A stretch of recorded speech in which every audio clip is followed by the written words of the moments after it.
So you have a child who goes 0 to 100 like that.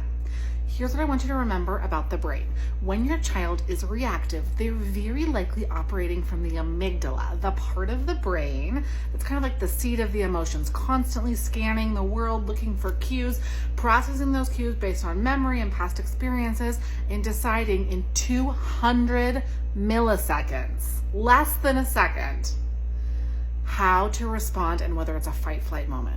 In order for your child to slow it down and make a better, more judicious choice or judgment, they need to be able to access the prefrontal cortex.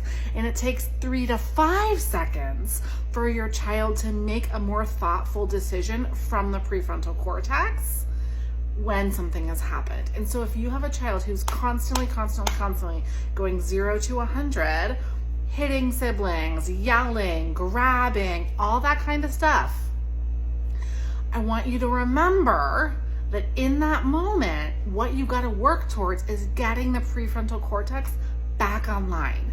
And that is not something you can do with words. It's not something you can do with consequences or threats or bribes.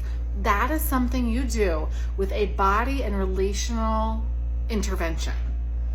Picking a small child up and hugging them, going outside for a walk, drinking a glass of cold water, squishies, right? A squishy something, heat, cold, rubbing your hands together, firm pressure for some kids. So you can't meet that with like, but he always does it and it's never better and it's so hard to deal with and none of my other kids do this, because your child is telling you that they are distressed. This is a stress thing, right? And they are unable to access the part of the brain that would enable them to be more thoughtful about whatever is going down. And so when I intervene, I need to intervene with the understanding that my child is experiencing stress.